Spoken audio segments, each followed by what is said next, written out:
gotten into a fight over something ridiculous? Let's say the last slice of pizza.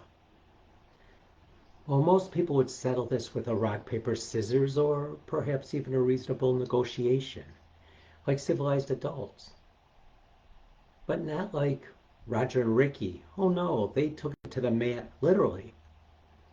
I'm talking about full on wrestling match over some pepperoni, one slice, two grown adults rolling on the floor like kids until their mom walked in. She didn't yell, she didn't scold, she didn't bat an eye. She simply said, in Japan, you would bow to each other instead of fighting.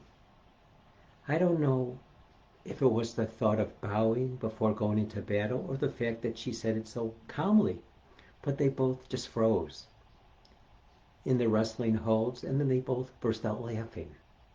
I mean, can you imagine instead of taking each other down, just a polite little bow? Who knew that all it took to end a fight was a little wisdom? Now imagine this on a global scale. What if instead of arguing or waging war, different races, faiths, ethnic backgrounds, and countries chose to just bow?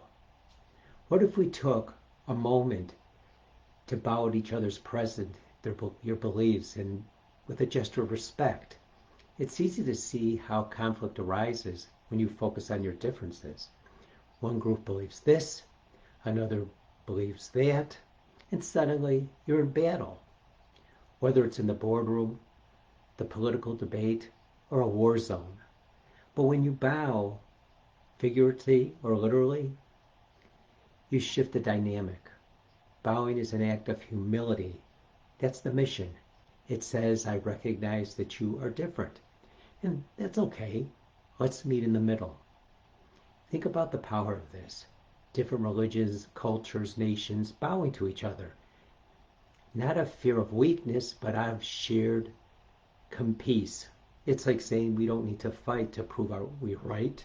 We can respect our differences and still move forward together. Remember Ricky and Roger's pizza fight?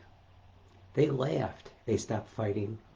They cut that slice in half and they shared it. They didn't even need to bow. The humor diffused the tension. In most conflicts, risk can be resolved with just a little respect. So the next time that you feel the heat of battle rising, ask yourself this: do I really need to fight this? Or can I just bow? Because a bow, whether literal or metaphysical, metaphorically, might just be the key to unlocking peace in the most unexpected places. What would our world look like if instead of clashing over our differences, we took a moment to just bow?